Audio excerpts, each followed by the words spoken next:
Many people think about freedom and oppression. Exodus records how God transformed an enslaved people into a nation guided by Him. The book of Exodus serves as the direct continuation of the historical record found in Genesis. It is the second scroll of the Pentateuch written by the prophet Moses. According to biblical chronology, the writing was completed around 1512 BCE in the wilderness of the Sinai Peninsula shortly after the events it describes. The narrative covers a period of approximately 145 years, beginning with the death of Joseph in Egypt and concluding with the erection of the tabernacle for the worship of God. The title Exodus comes from the Greek exodos, meaning departure or going out. This title accurately reflects the book's central event, the liberation of the Israelites from Egyptian bondage. However, the book provides more than a history of liberation. It documents the transformation of a family line, the descendants of Jacob, into a unified theocratic nation. It establishes the legal and religious foundation for Israel, defining their relationship with God through a formal covenant. From a historical perspective, the setting places the reader in ancient Egypt, the dominant world power of the time. The account presents a stark contrast between the mighty Pharaoh, considered a god by his people, and the God of the Hebrews. For students of the Bible, Exodus is essential because it introduces the primary name of God, Jehovah, in a way that emphasizes His ability to cause events to happen to fulfill His purpose. It also establishes patterns such as the Passover and the high priesthood, which are referenced throughout the rest of the scriptures. The narrative opens by listing the sons of Israel who came into Egypt. Over time, this family group expands rapidly, becoming a numerous population. A new Pharaoh ascends to the throne who does not respect the history of Joseph. He views the growing number of Israelites as a security threat. In response, the Egyptian administration imposes harsh slavery. They force the Israelites to build the storage cities of Pithom and Ramses under rigorous conditions. The pressure intensifies as the Egyptians set taskmasters over them to wear them down. Despite the heavy burden, the population continues to grow. A complication rises when Pharaoh decrees that Hebrew midwives must kill all newborn males. The midwives, fearing God, refuse to obey. Pharaoh then escalates the violence, commanding that every newborn son be cast into the Nile River. During this period of genocide, a Levite woman gives birth to a son. She hides him for 3 months. When she can no longer conceal him, she places the child in a papyrus basket coated with bitumen and sets it among the reeds of the Nile. Pharaoh's daughter discovers the child and adopts him, naming him Moses. Moses grows up in the royal household, educated in Egyptian wisdom. However, at age 40, he visits his biological brothers and witnesses their suffering.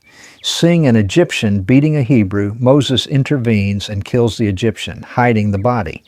The matter becomes known, and Pharaoh seeks to kill Moses. This pressure forces Moses to flee to the land of Midian.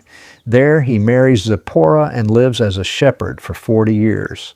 This period serves as a turning point, transforming him from a royal prince into a humble shepherd.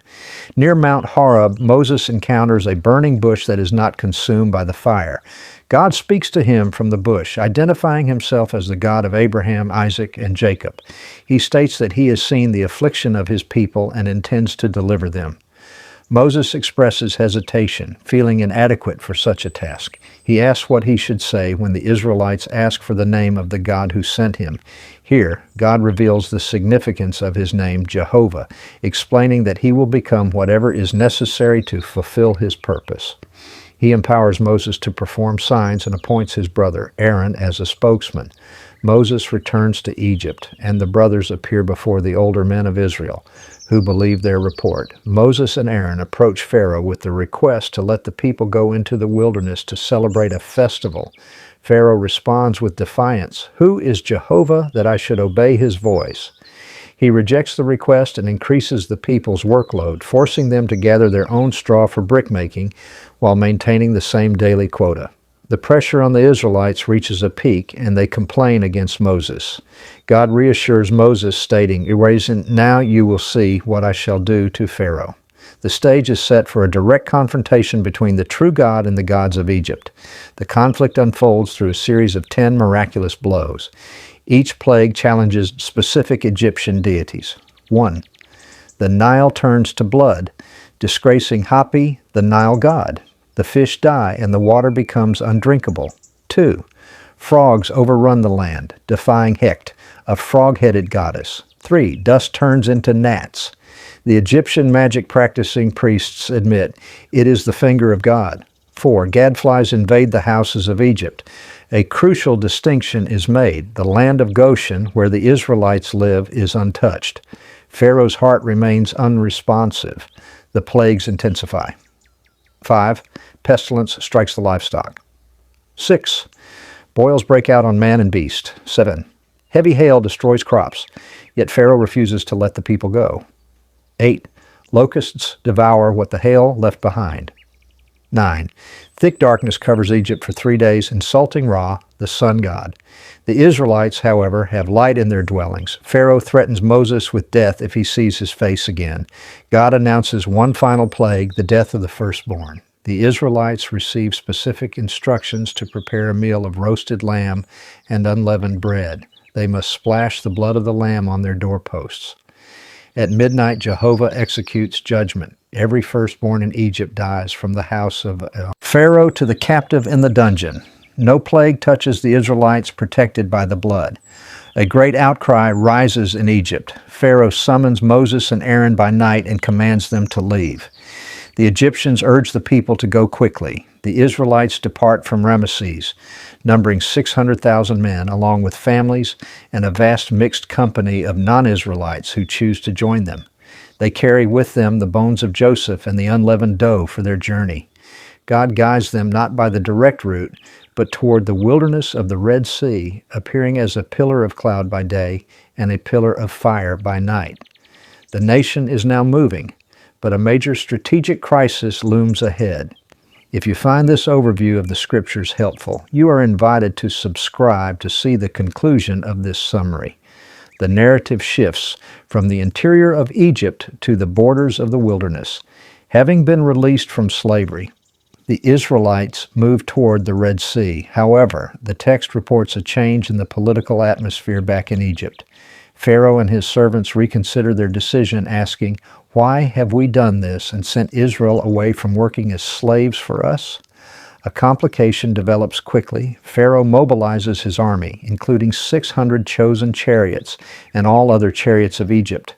They pursue the departing nation, overtaking them as they camp by the sea at Pi-hahiroth. The geography creates a natural trap. The sea lies before the Israelites, and the Egyptian military forces close in from behind. Pressure mounts rapidly among the people.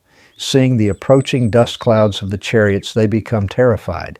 They cry out to Moses, questioning why he brought them out of Egypt only to die in the wilderness. Moses remains calm, instructing the people, "Do not be afraid, stand firm, and see the salvation of Jehovah." The moment for divine intervention arrives as night falls.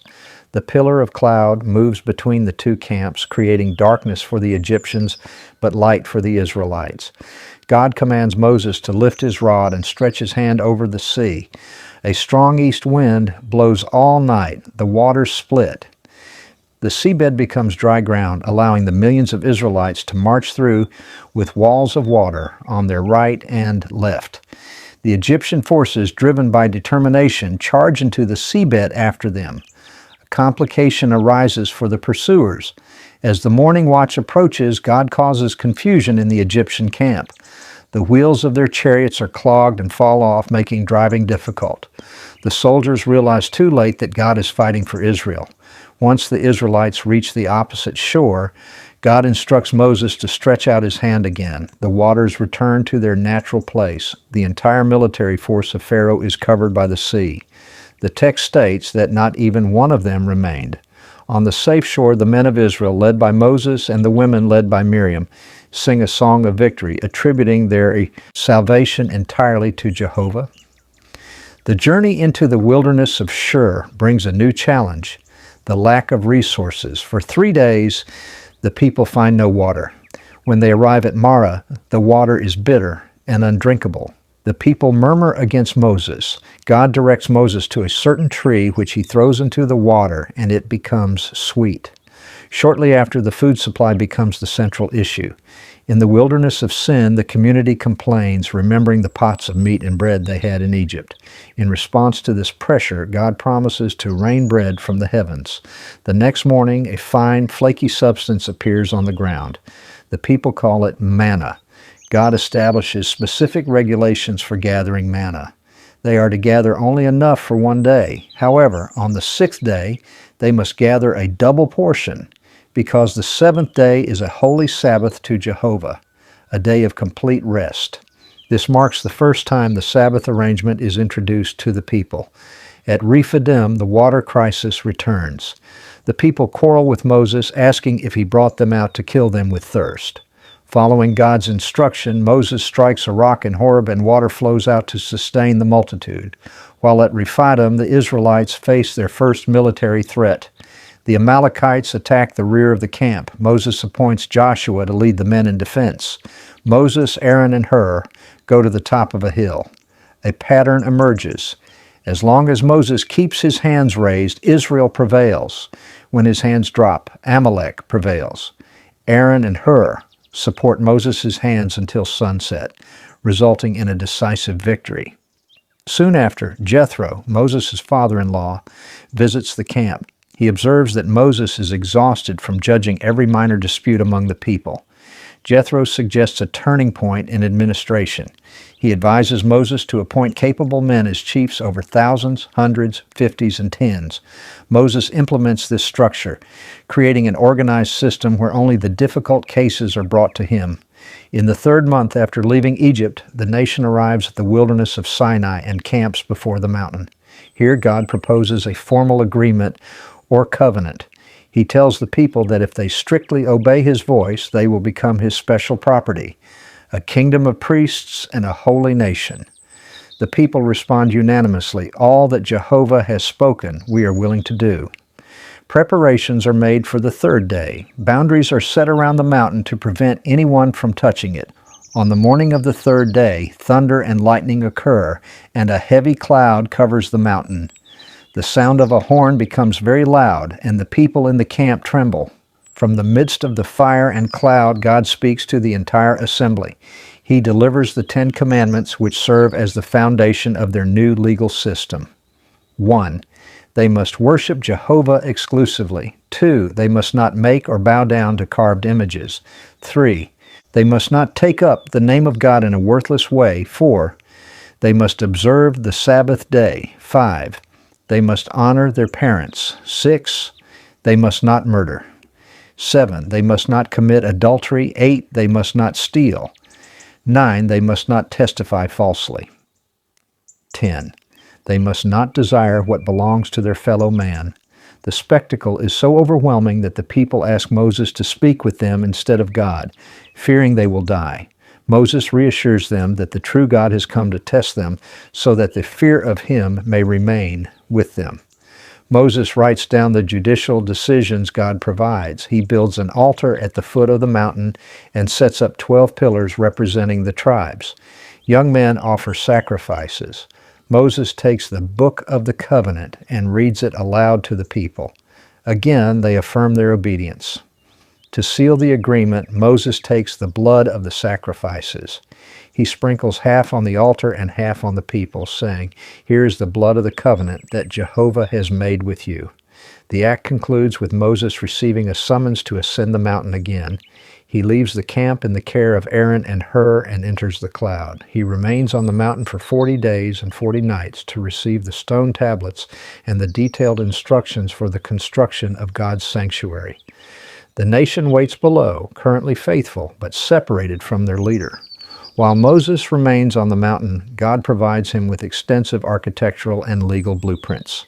These instructions are not vague, they are precise. God describes a portable sanctuary or tabernacle that will serve as the center of worship for the nation. The directions cover every detail. God specifies the materials: gold, silver, copper, blue thread, wool dyed reddish purple, and acacia wood. He describes the design of the Ark of the Covenant, which will hold the testimony.